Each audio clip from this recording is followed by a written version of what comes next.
Hello everyone, I am Rakesh Sethi, lecturer in education, Gopalpur Degree College, Gopalpur, Baleshwar.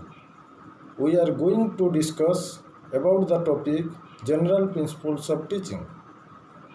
Two principles explain education process. They show how things are done and how educational results are achieved.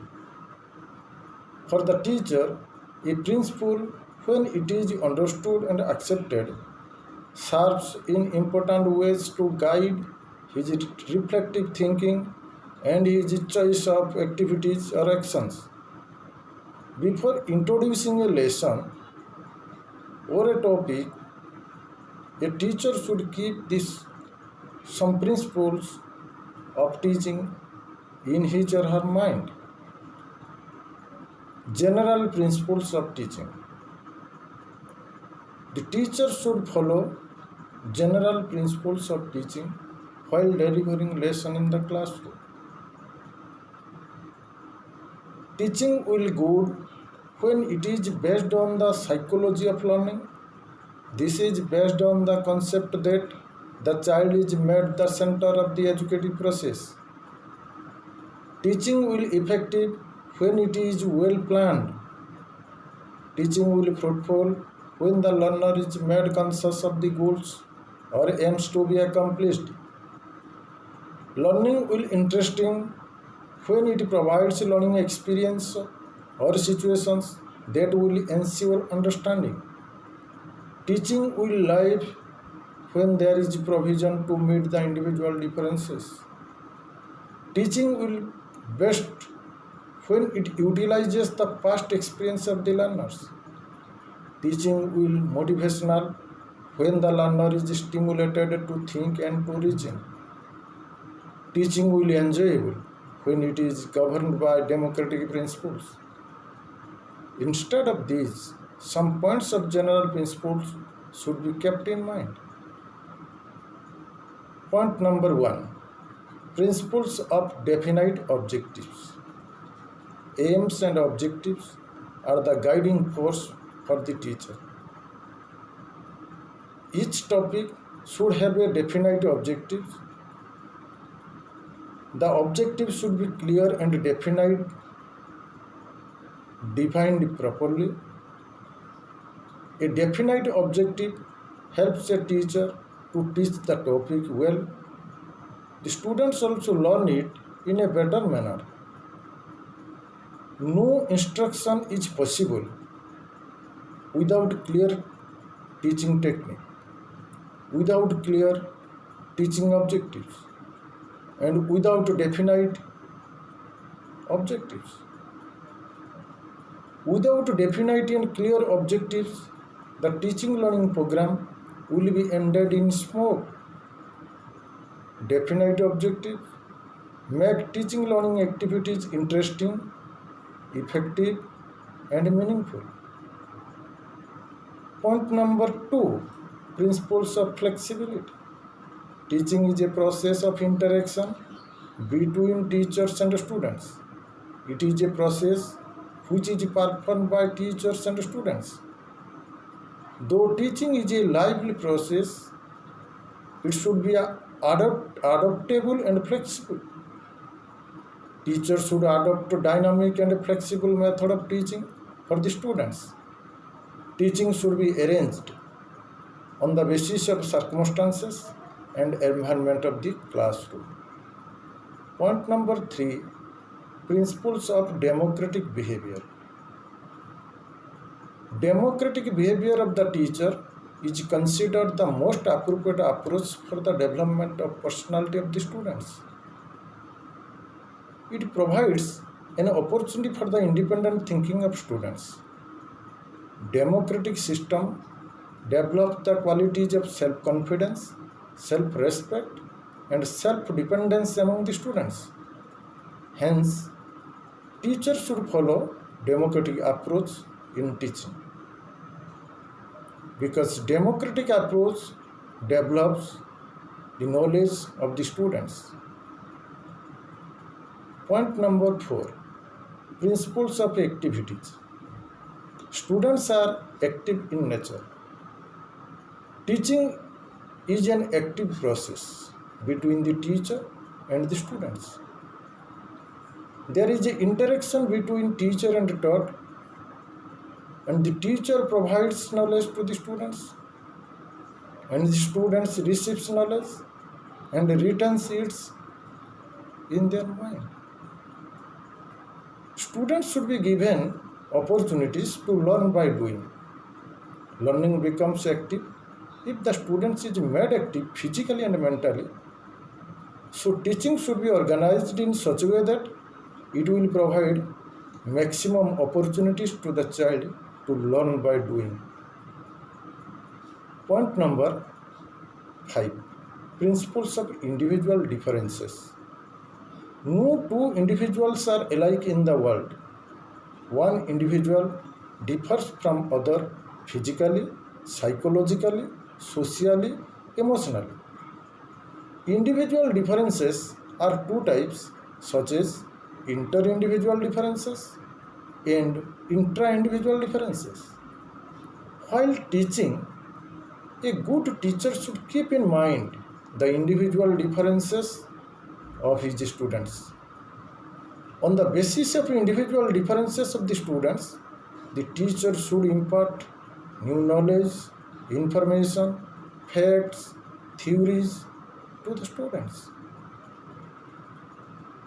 Point number 6. Principle of experience. Experience is the best teacher and the father of wisdom. Experience guides the teacher to proceed in a right manner, in a right track.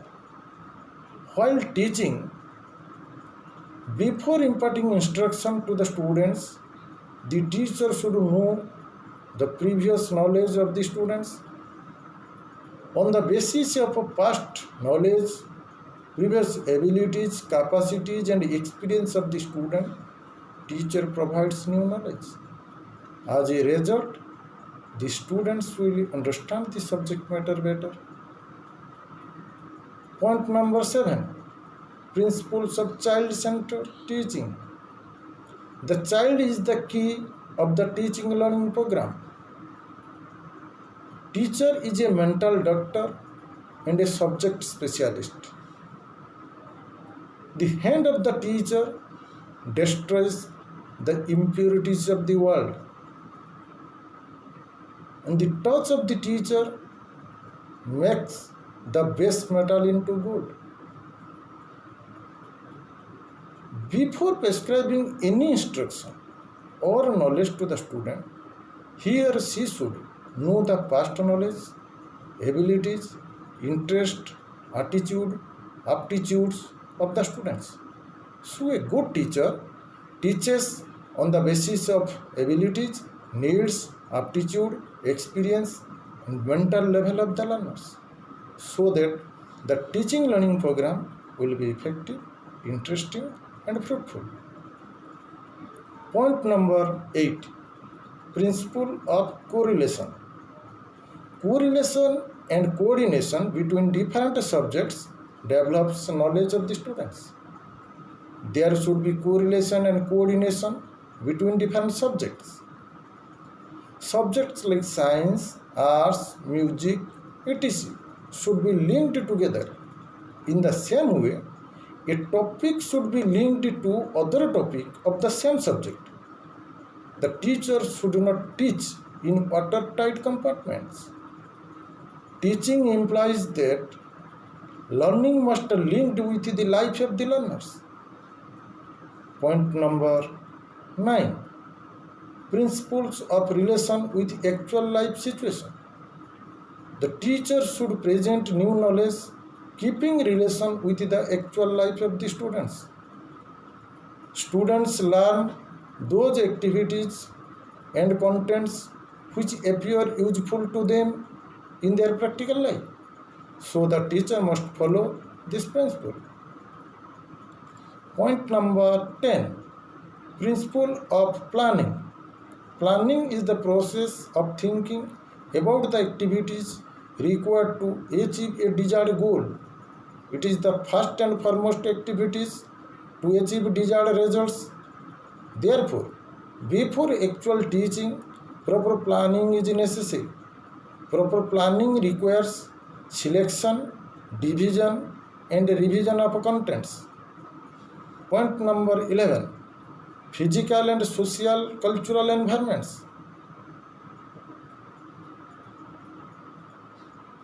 Physical and social cultural environments affect the students' learning. Selection of content is main aspect of teaching.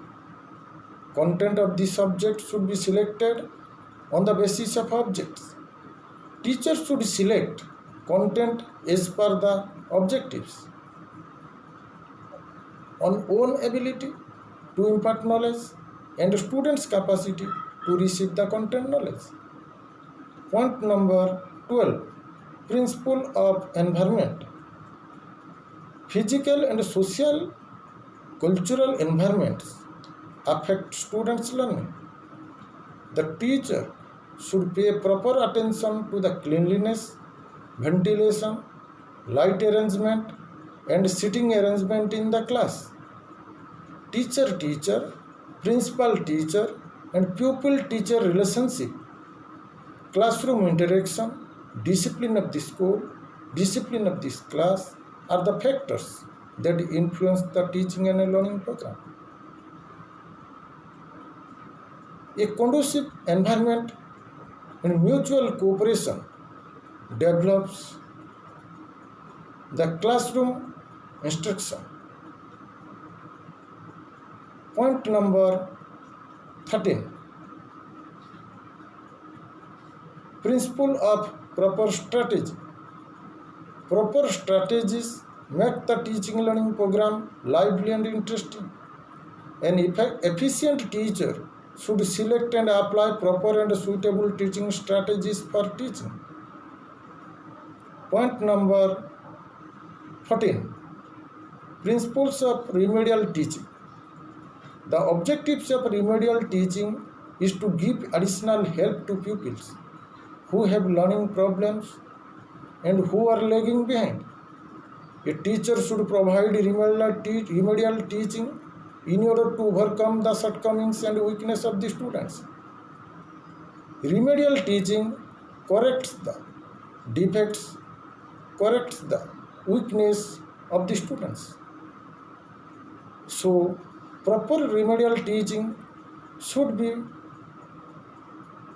given to the students after formative evaluation. Next, point number 15. Principles of correlation. Active correlation is vital for a teaching learning program. Though teaching is a social process, both the teacher and students should have a spirit of active cooperation. It helps to make teaching active and interesting. Cooperation develops motivation among the students. The cooperate behavior of the learner also helps to acquire more and more knowledge. Point number 16. Principles of revision. Revision and practice makes a program perfect.